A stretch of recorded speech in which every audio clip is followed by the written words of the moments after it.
He kept the dollar folded in the seam of his coat, like a promise.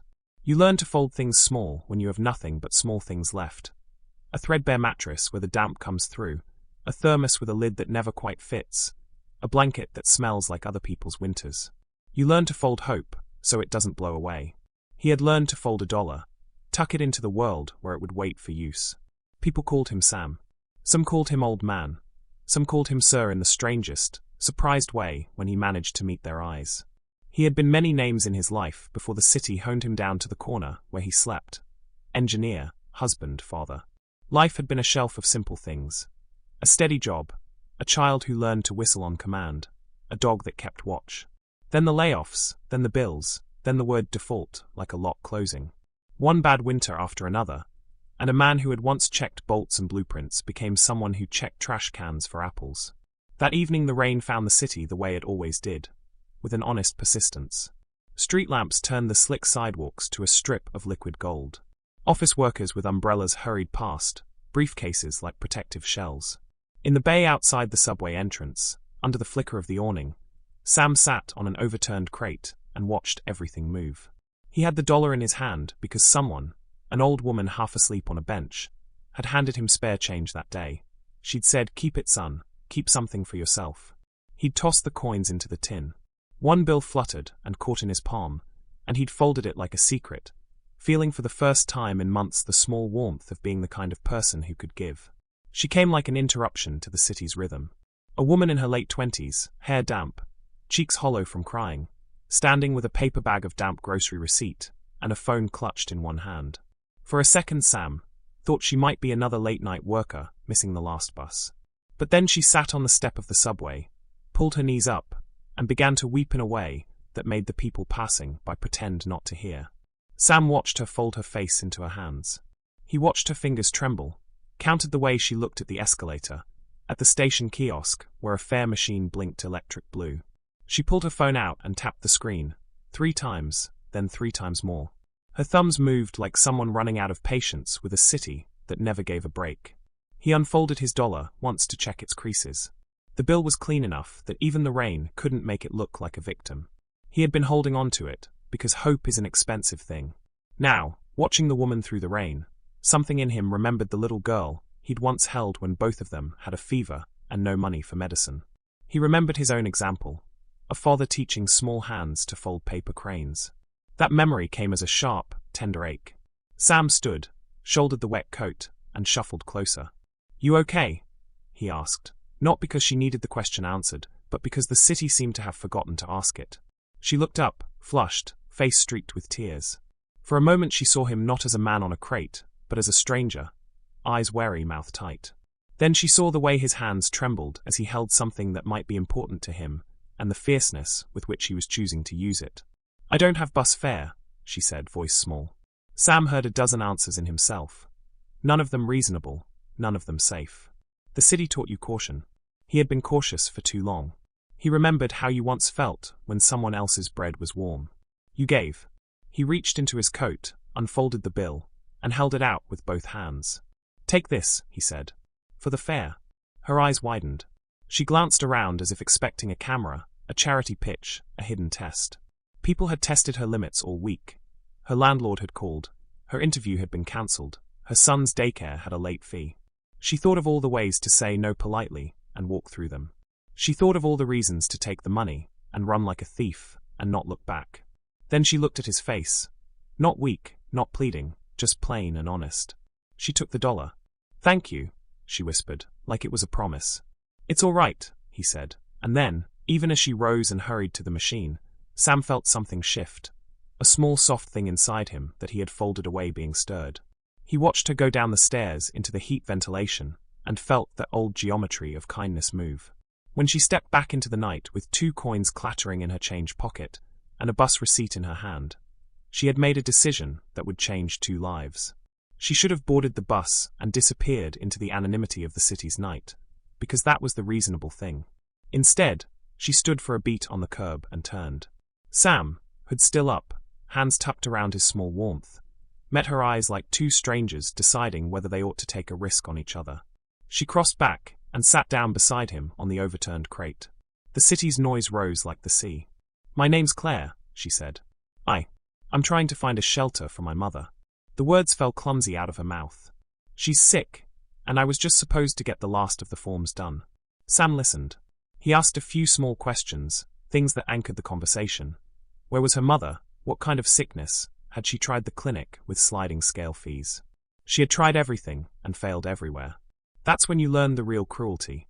The systems that were supposed to catch people had holes big enough for entire lives to fall through. Claire's story spread out like a map. Lost job, 2 nights without sleep, eviction notice, her phone number cut off, her mother's chest wheezing in a rent-squatted room 3 bus rides away. And in the breath between her sentences, she let slip that she worked at an office downtown, entry-level, a job that could, with the right timing, lead to something stable. A grant interview the following morning to secure funding for a health program for seniors. The irony cut Sam like glass. The very system Claire hoped to help could have helped her own mother if it had been funded. They talked until the rain eased into a drizzle. When the conversation wound down, she asked what he wanted in return. She would cook him a meal, she offered. She would find him a blanket. He laughed at the notion of payment. "Keep the dollar," he said. "Do something bigger than the moment." She didn't forget him. That kind of thing lodges like a seed. The next morning, Claire was late to the grant interview. She had been up all night working to perfect a pitch that would change the little program and rescue her mother. But the narrow chance was hinged on a presentation and a last-minute letter. She had no time to lose. By the time she reached the downtown building, breathless and wet from a morning drizzle, the lobby had already filled with people who smelled faintly of opportunity. She gave her name at the desk, but the clerk's face registered the truth. No confirmation email, no printed invite. She was about to leave when a woman in a power blue suit with a small dog in her arms asked if Claire needed help. A small kindness, given by someone who had just seen a woman in a damp coat on the corner, led to an introduction, and the introduction led to a quick, offhand endorsement in a crowded room. Claire's voice trembled at first in front of funders, but she finished with the kind of clarity that only comes out of desperation and love. Afterward, the woman in the suit, Marjorie Lane, philanthropist and angel of sorts in that city, pulled Claire aside and asked the question everyone asks when they suspect they have discovered a diamond in raw form. "How can I help?" Claire told her about the little program, about her mother, about the dollar that had changed a single bus fare. Marjorie listened, not with pity, but with that careful interest people give when they see a principle they can act on. "Bring me your proposal," she said, "and tell me about the man who gave you the dollar." She kept her word. 2 weeks later, Marjorie's foundation sent an outreach coordinator to find the corner Sam called home. They found him under an awning near the municipal library, where he sat working on a small stack of wooden puzzles a charity had given him years ago. He was surprised when a car drew up and a woman in sensible shoes approached with a volunteer clipboard and a steaming cup of soup. "You Sam?" she asked. He nodded, surprised and wary. The city had taught him caution, but Marjorie's people had also learned to look for the ones who fade into the background. They asked him the question that most people had stopped asking. "What do you want?" Sam blinked. He had not expected that question in those formal tones. Usually people asked for his story like a performance, then walked away with a satisfied conscience. They did not ask what he wanted. He wanted to sleep in a real bed. He wanted clean socks. He wanted his name to stop being a rumor. He wanted to sit at a table and be counted. He wanted the small things that used to be rights. The coordinator listened, and then did something that seemed as small as the dollar had once seemed. She offered him a place in a pilot program Marjorie was funding. A program that taught basic job skills, provided psychiatric care, and offered transitional housing for people who had been on the streets for more than a year. The program was small, experimental, and, for bureaucratic reasons, it needed people who were not just homeless, but had a track record of being responsible.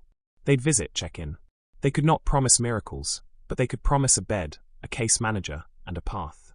Sam squinted against the hope of it, and, with the careful arithmetic of a man who had counted on bad odds for a long time, he said yes.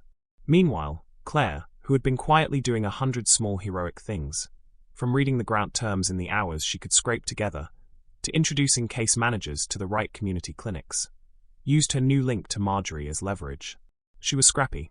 She made calls, asked favors, sat in long municipal meetings where people in suits spoke of outreach and metrics as though human lives were slide rules.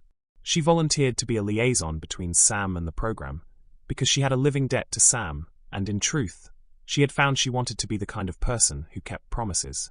His first night in transitional housing felt like an injury becoming bandaged properly. The mattress on which he slept didn't shift beneath him like the crates. The sheets smelled of detergent, not of other people's life stories. He learned to stand in a kitchen that belonged to people whose paychecks were regular, not in the stolen light of a 24-hour diner. He learned to fill out an application. He learned to trust in pieces. And in that trust he did strange things. He shaved, he wrote his name cleanly, he borrowed a book of architecture from the program library, and thumbed it the way someone returns to old loves. The program was not perfect. There were setbacks, bureaucratic corners where compassion could not get through in one day. There were nights when his breath caught in old ways, and nightmares of the long months haunted him. But he could measure progress in the small things. A letter from the social worker confirming he had a job trial, a card from a child in the library thanking him for helping build a miniature bridge for the story time, a photograph he took of his small hands holding a wrench for a workshop that taught people carpentry. Claire was with him through all that. Sometimes it was by driving him to interviews in her beaten rental car. Sometimes it was by sitting with him in the waiting room, both of them quiet, both remembering the bus stop night. She brought books and cookies. She brought the kind of presence that asks nothing, but offers everything. Sam's gratitude found words a little like a new language. He offered to fix things for her, to patch a door, to teach the kid in the building how to build a birdhouse. He gave small gifts, a chair he had repaired, a wooden pen he carved. Things that meant more than money because they were made, not bought. The pilot program worked, and then it worked better than the planners expected. Men and women who had drifted along the margins discovered small footholds. Employers offered trial shifts to people who turned up scrupulously on time. A local contractor took on a few rehabs referred by Marjorie's foundation. Claire's proposal to the funders expanded because the numbers were there. People who had been counted as lost were now showing up on pay stubs, and the clinic that taught medication management had reduced ER visits. Small, steady things. That kind of numerical proof opens doors. It turned a $50,000 pilot into a year-long initiative. And Sam's life, which had narrowed to the size of a crate and a folded dollar, widened again. He was offered a part-time position at a community renovation site, something that paid enough for a modest room and a bed. He smiled more. He took to teaching the lads, who'd never seen someone use a tool properly. The city saw the headlines that said pilot program breaks down barriers, and thought it was policy. People on talk radio read the press release and debated the budget. But the real work was done in the small hours. A man learning to tie his shoes again without thinking of yesterday's cold. A woman running her fingers over newly sanded wood in a community garden. A child in the building who could now call a man by his name, Sam, and mean it. But good stories rarely move in a straight line without something trying to trip them. About 6 months after Sam's first night on a proper mattress, a figure from his past returned. The man's name was Aaron Blake. He had been a foreman on the last project Sam had overseen before everything broke. The company that had hired and then fired men in mass layoffs. The company that skirted safety codes and made money by pushing risks onto lower-paid shoulders. Aaron had been on the other side of the ledger. A man who signed the papers that cost people their jobs. A man who once sat at table with Sam's former bosses drinking whiskey and congratulating themselves. Sam remembered Aaron's laugh with an old ache. Aaron walked into the community center one Tuesday afternoon, while Sam was teaching a workshop on basic carpentry to a group of teenagers. Aaron's presence was the kind of cold that made even the paint seem to shrink. He didn't come with a bouquet or a smile. He came with a hard, measured expression. To the world, Aaron was a small-time contractor now with a sudden interest in philanthropic projects. He had a new company name, a fresh web page, and a glossy brochure. Behind him were clients who preferred distance and tidy column margins. When he crossed the room and clapped Sam on the shoulder, Sam felt more than a touch of old grief. "You're doing good work," Aaron said, voice flat. Sam looked at him. "You were part of what broke things," he said, plain. Aaron's jaw tensed. "We move on. Policy changed. People forget." Sam kept silent. People who had felt the kindness of the program wanted reconciliation, or simple survival. Sam wanted to know why. Aaron stayed in the program the rest of the week, smiling in photos that the Foundation's coordinator would later drip out on social media. People applauded the community partnership, and the local contractor doing its civic duty. The worksite became smoother. Aaron was good at being seen. One night, as Sam closed the tool shed, he found a note tucked into the latch where he kept the measuring tape.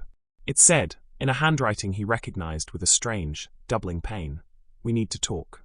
Tonight. Backlot. A." No threats, no flourishes. The old habit of looking over his shoulder hung weighty. Sam went. The backlot smelled of old diesel and rust. Aaron leaned against the side of a van that looked expensive for the neighborhood. Moonlight pooled against the metal. The exchange was short and dangerous. "You think you can take what we built and call it yours?" Aaron asked. Sam answered with a steady voice that had had to grow in frozen soil. "I didn't take anything. I helped fix things. You helped break them." Aaron scoffed. "You were there when the contracts were signed. You knew the scores, you knew the figures. Don't pretend your hands were clean." Sam remembered all the times he had not looked away. All the morning meetings where men like Aaron said collateral, like people. Sam had been a cog then, with good reasons and necessities. But he had also been the person who fixed the beam that buckled, because someone wanted the project cheap. He had seen names cross into accounts he could not trace. The dollars had legs, and they walked away leaving people behind. "You could make this quiet," Aaron said. "You could go back to folding dollars." Sam's palm curled. "I don't fold anything away anymore." That night Aaron left, and Sam slept less well than he had in months. The city, which had begun to make room for Sam by the smallest acts, suddenly felt like a place where old debts do not die. Aaron's interest in the project seemed noble on the surface, but the underside of his smile smelled like acquisition. And then the phone call started. The Foundation's account received an anonymous complaint: misused funds. The grant committee received an email alleging improper vendor relationships. A smear post appeared on a popular neighborhood forum, accusing the program of laundering money for contractors. The paper, which had run a glowing piece about the pilot, now received a letter alleging conflicts of interest. The attacks were swift and shadowed, like someone throwing stones at a glass house, hoping a brittle pane cracks.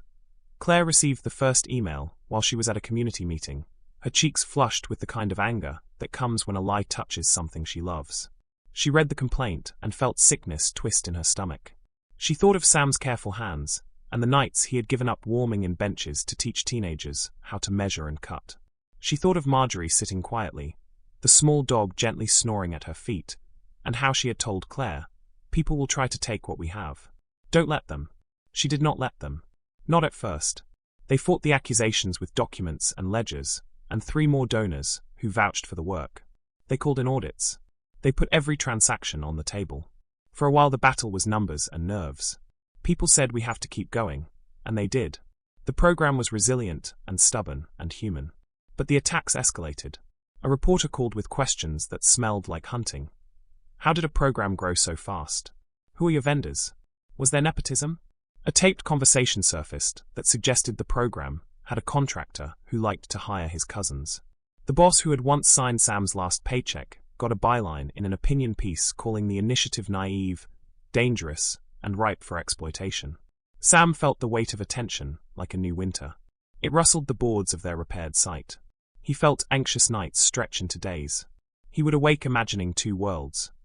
One where the program was a warm room of people finding work, and the other where men like Aaron leaned into their old negotiations and tore things down for profit.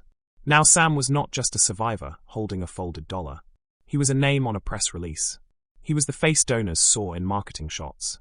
If the program collapsed, the street would not care that it was his fault or anyone else's. If the program collapsed, the old circles would claim hunger was a lonely, inevitable spring. Claire wanted to fight publicly, but the program's lawyers advised caution. They could sue the smear sites for libel. They could countersue the alleged contractors. The Foundation could go on the offensive. But when the lawyers talked, their words had a distance about them, like someone reading a bill of sale.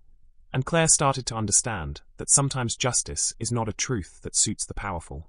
One evening, in the office where Claire had learned to find coffee at 3 a.m. when the deadlines were savage, an envelope arrived. No return address. Inside, a single photograph. A younger Claire, 6 years old, standing in a park beside Sam, and a man she did not expect to see. A man from a picture she had seen once in family albums and been told was her father's friend, a composite of all the people who had helped them back then. Claire felt her stomach drop. The photograph was stamped with a date. It tied the man in the photograph, Aaron, not just to the projects that had fired men, but to the arc of their lives. She looked at Sam then, the man who had folded his last dollar and given it away before his life changed. She looked at the knuckles that had learned to fix things, at the eyes that had seen the way people had been treated. "I'm not letting them take this from us," she said, voice steady as a promise. She would not let them take it. Not yet. They tightened their circle. They called an emergency meeting of their donors and framed the narrative. This is a program that heals people. This is a program with paperwork. This is not a thing to be burned by rumor. They set up a community open day, invited reporters, invited volunteers, and they opened the doors of the workshop wide, so anyone could come and see the work being done. And on that open day, as teenagers drilled into wood and laughter made the rafters under the high ceiling hum, a man in a cheap suit appeared in the doorway. He stood a moment, hands in his pockets, and walked in with the kind of ease that said he belonged. He was Aaron, and he was not alone. Behind him were two men with suits like armor and smiles that did not reach their eyes. The room inhaled. Sam saw him across the benches, and something legal rose like a spark. He wanted to walk up and strike, to snap the chain that had held his life from the start. But Claire took his hand and squeezed it with a gentleness that said not yet. Aaron took the stage with a small, practiced smile. "I just wanted to see how the community is faring," he said. "I'm always happy to see jobs being created." The crowd shifted. The suits in the back had cameras tucked into their sleeves and messages ready for the evening's press release. The open day didn't feel open anymore. It felt like a throat being cleared. And then, as if a small, brave instrument had decided to speak the truth in a room full of muffled voices, a boy from Sam's class stood up. He was 16 and had never spoken on a stage before. He walked forward with hands that trembled like a bird's wings. "You taught me how to measure," the boy said, voice small but precise. "You taught me how to use a saw. You showed me how to keep my hands steady. My mom has a job now. My sister has a place to sleep that's not on the couch. Because you showed me how to work." The room hummed with a new electricity. Not the kind that comes from boards and contracts, but the kind that comes from people noticing they are human to each other. Aaron's jaw tightened.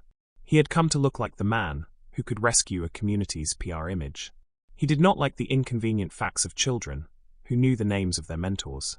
He glared across the bench at Sam, and for a sliver of a moment, a man who had once been content with deals revealed his face, predatory, impatient with human complexity. Then something happened that the suits did not script. Marjorie, who had been sitting quietly near the back, stood up. She reached into her handbag and pulled out a white envelope. The room knew the posture of a benefactor ready to speak. "I want to fund this," she said. "I want to fund more of this. But I also want accountability. Aaron," she held up the envelope like an answer that had been prepared, "we will do a full audit, and we will be transparent. No secrets." The room clapped, polite, hungry for news. Aaron's smile tightened into a mask. He had hoped for optics. He had not expected someone to offer both eyes and a ledger. He left without drama, but his men stayed. The day closed on a note of cautious victory. You could almost imagine the headlines if they wanted to print good things. But Sam got a note that night shoved through the workshop's back door. A simple typed message marked with a single sentence. "You don't belong here. Go back to folding dollars." The handwriting was neat, like the footprint of someone who had learned to write threats in a businesslike hand. He folded it into the pocket of his jacket and kept it there. He had learned, from a life of winter nights and scraped knees, that danger would come dressed in the skin of men who smiled for the camera. And he had learned something else. Small kindnesses, like dollars folded and given on a subway step, could become not just tokens, but instruments of change. They could change the shape of a life if the person on the other end had the courage to use them for more than a single night's shelter. The program held on. People found work. Claire's hands blistered and softened into callous steadiness.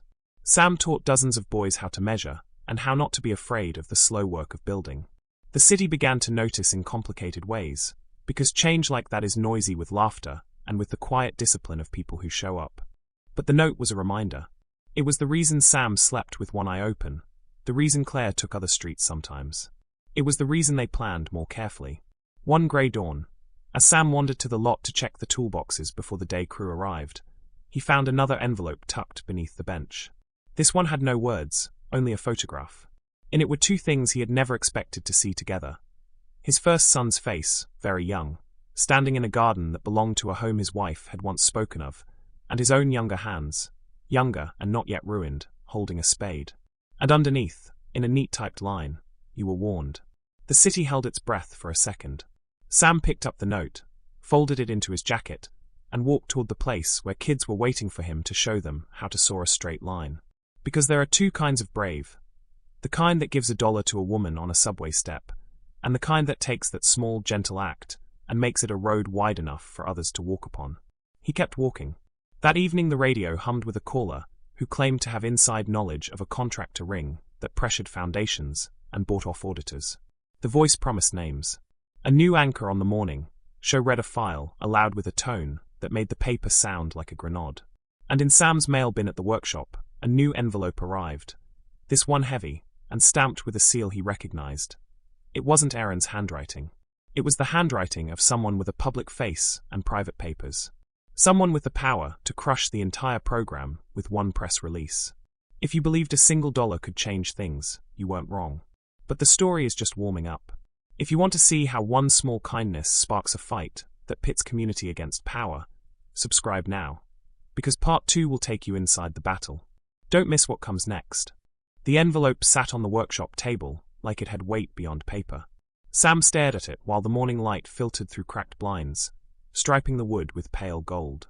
He had seen hundreds of envelopes in his life, paychecks, eviction notices, medical bills that became death sentences. But this one felt different. It wasn't just a letter. It was a test. A warning dressed as an invitation. Claire walked in a moment later, balancing 2 mugs of cheap coffee. When she saw his face, her smile faltered. "What is it?" she asked. Sam slid the envelope toward her. She placed the mugs down, wiped her hands nervously on her coat, and broke the seal. The letter inside was typed, official, stamped with a crest she recognized from city government. She read aloud slowly, as though each word might cut her tongue. Effective immediately, all funding disbursements for your pilot program are frozen, pending an internal investigation into possible mismanagement of resources and improper contractor relations. Claire's throat tightened. She read on. Further communications will be directed through our legal department. Do not contact the press until this matter is resolved. The signature at the bottom belonged to Councilman Victor Haynes, a man with enough power to crush them without even raising his voice. Sam leaned back, jaw tight. They're shutting us down. Claire shook her head fiercely. No, they're trying to scare us. Freeze the funds, stop the work, and wait for us to collapse. If we collapse, Aaron wins. His name was a wound between them. Sam took the letter, folded it neatly, and slipped it back in the envelope. What if we fight? Claire's eyes flashed. Then we have to fight smart. Not just with numbers. With truth. For the next few days, the workshop became less about sawdust and more about strategy. Claire called every contact she had, from sympathetic journalists to the volunteers who had seen the impact firsthand.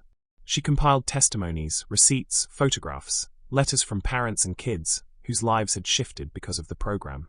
But every time she made progress, another roadblock appeared. Emails went unanswered. Meetings were cancelled at the last minute. A rumor spread through the community that the program was funneling money into private accounts. Sam overheard it one afternoon at the corner store. 2 men whispering. Didn't you hear? That homeless guy's just a front. They're running a scam. The words cut deep. He had worked too hard to prove he wasn't just the man on the crate anymore. But now the city wanted him back in that role. Silent, invisible, irrelevant. One night, Sam sat alone in the workshop after everyone else had gone. He stared at his rough hands, calloused again from teaching the kids carpentry. On the table in front of him sat the folded dollar bill. The same one he had given Claire months ago, which she had returned to him framed in glass as a reminder of where it all began. He whispered to the empty room. If $1 could change everything, maybe it can save it too. The next morning, Sam made a decision. He left the workshop early and walked straight into downtown, past the polished glass towers where men like Aaron thrived. He pushed through the revolving doors of City Hall, the very place where he once would have been thrown out.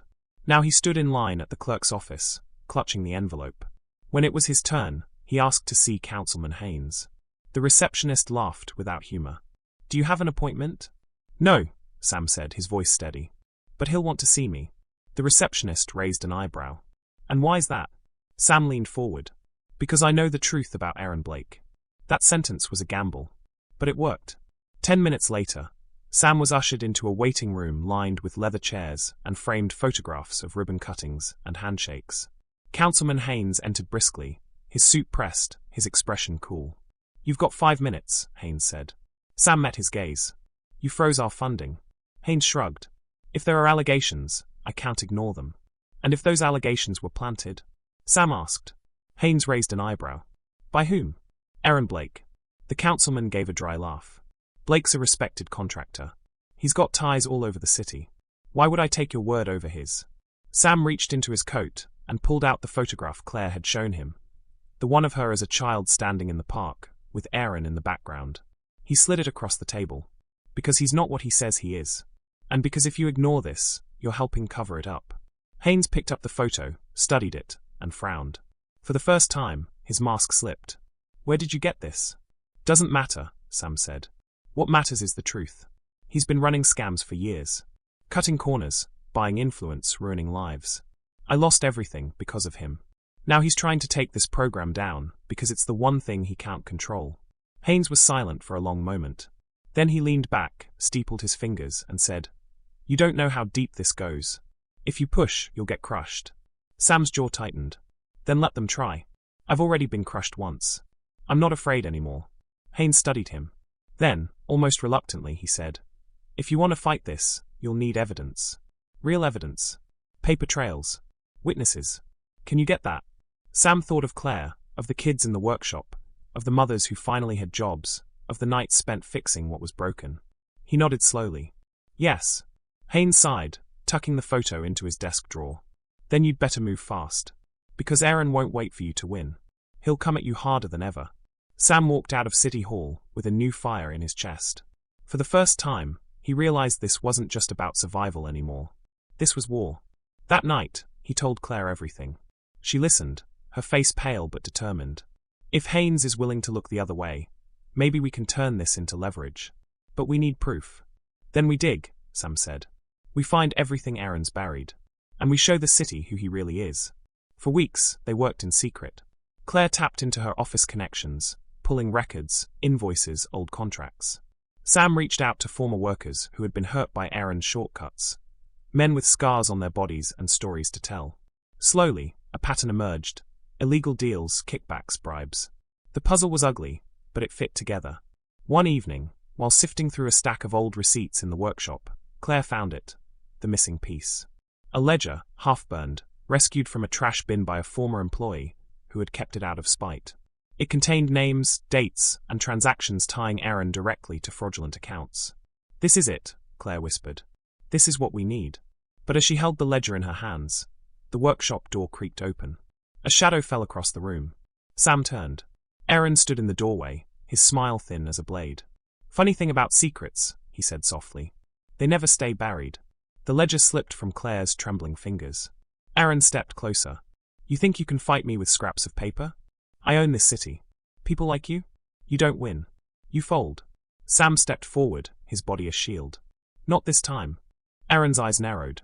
He leaned in close and whispered. Then you'd better be ready for the cost. And with that, he turned and walked out, leaving the door swinging behind him like a warning bell. The room was silent. Claire bent down, picked up the ledger, and looked at Sam. Her hands shook, but her voice was steady. We don't stop, she said. Sam nodded. We don't stop. But both of them knew the truth. Aaron had seen their weapon. And now, he would do anything to destroy them before they could use it. And he had the power to make good on that threat.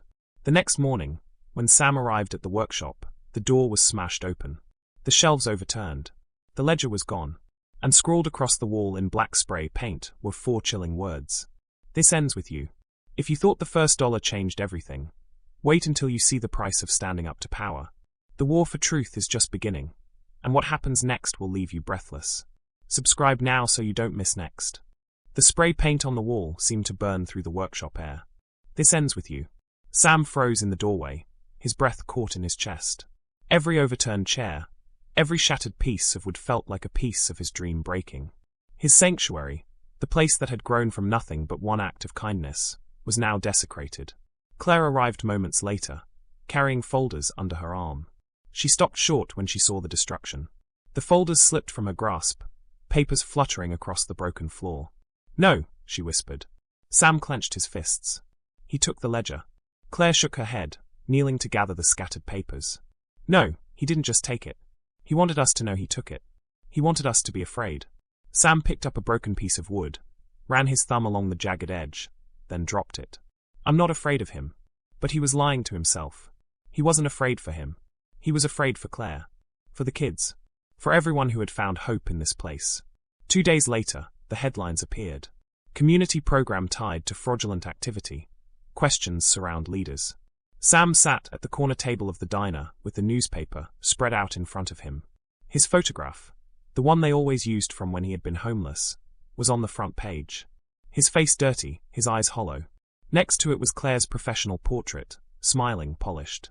The caption beneath read, "From homelessness to hustling?" Investigators raised concerns. Claire walked in and saw it. Her jaw clenched, but she didn't flinch. She slid into the booth across from him. "They're painting us guilty before we even have a chance to speak," she said. Sam folded the paper and pushed it aside. "This is Aaron's work." Claire nodded. "Then we need to hit back harder." That night, they called an emergency meeting at the workshop. Parents came, volunteers, some of the kids too.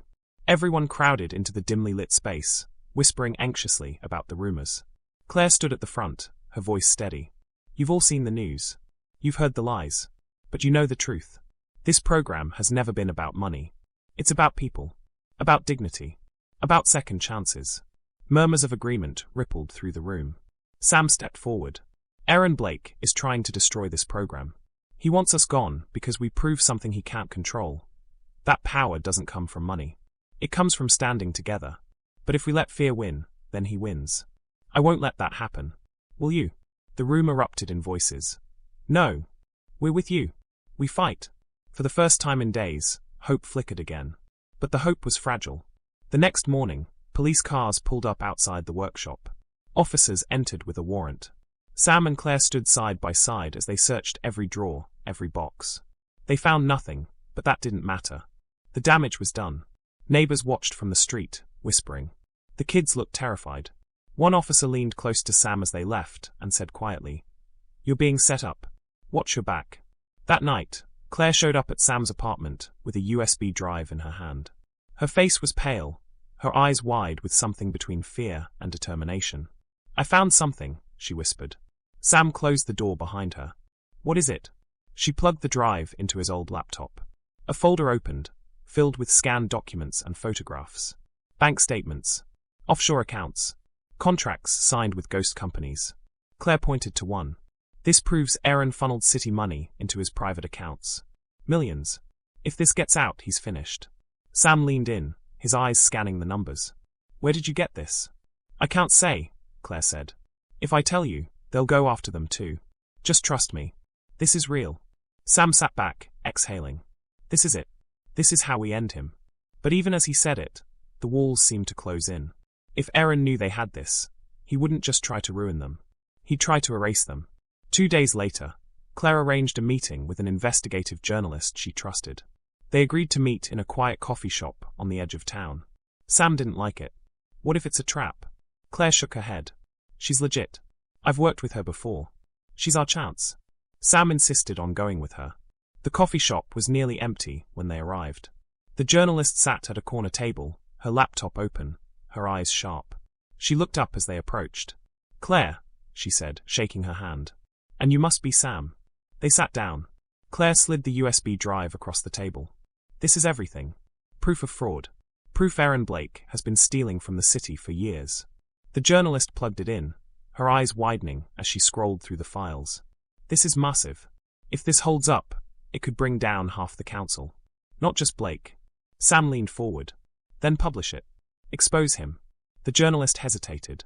"I have to verify it first. Cross-check sources. If I run this and it falls apart, my career is over.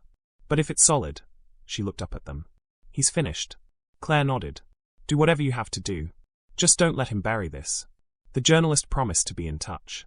They left the cafe, stepping into the cool night air.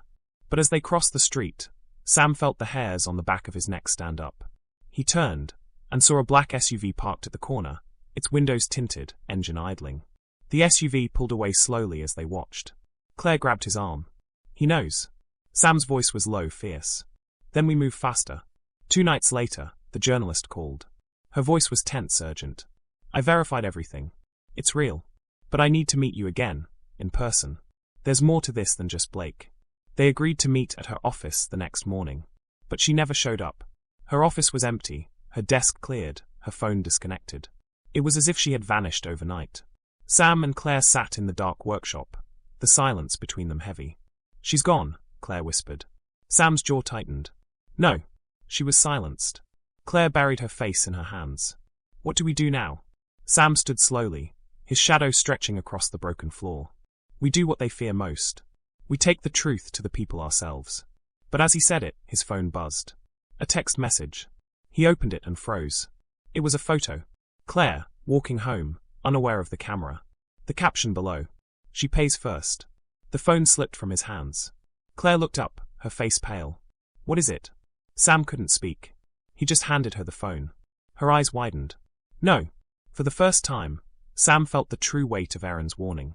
This wasn't just about money, or power, or reputation. This was life and death. And the choice they made next would decide not just their future, but whether the truth ever saw the light of day. That night, as thunder rolled over the city, Sam stood at his window, watching headlights sweep across the street. Somewhere out there, Erin's men were waiting. Somewhere out there, danger was circling closer. And Sam whispered into the darkness, "If you want her, you'll have to go through me first." But deep down, he knew. Erin had already made his move. The storm has only begun, and when the truth finally explodes, it won't just change one life, it will shake the entire city. Don't miss part 4, subscribe now, and stay until the end. You won't believe how it all unfolds. The city lights glared cold against the midnight rain, reflecting like broken glass across the empty street.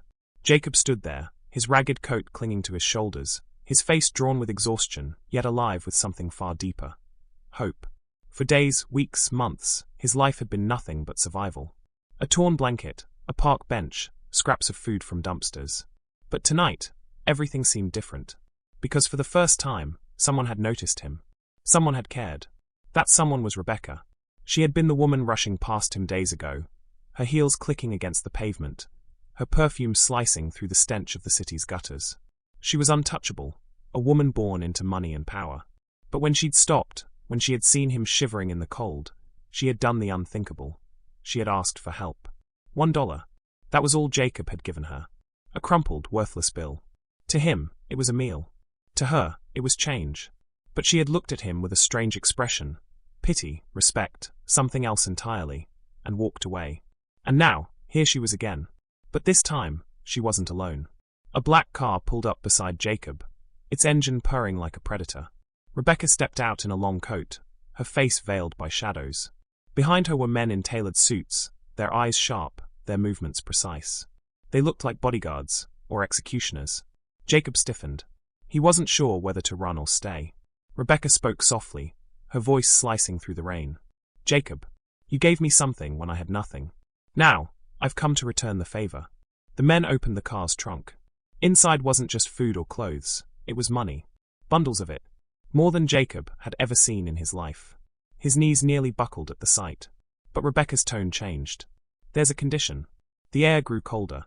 Jacob looked up at her, his voice barely a whisper. "Condition?" She stepped closer, her eyes burning like fire under the streetlight. "I don't need your money. I don't need your loyalty. I need your silence." Confusion flickered across Jacob's face. Rebecca continued, her voice sharp, almost trembling. "That night I asked you for $1. It wasn't desperation. It was a test. You see, Jacob, my family, my father, we're not who we appear to be. That night I was running. Running with something I shouldn't have taken. And you saw me. You remember." Jacob swallowed hard, pieces of memory snapping into place. The briefcase she carried. The way she looked over her shoulder. The faint sirens in the distance. Rebecca leaned in, her words like poison. "If you talk, if you tell anyone you saw me, you'll destroy me. But if you stay silent," she gestured at the trunk, "this becomes yours. A new life. No more streets.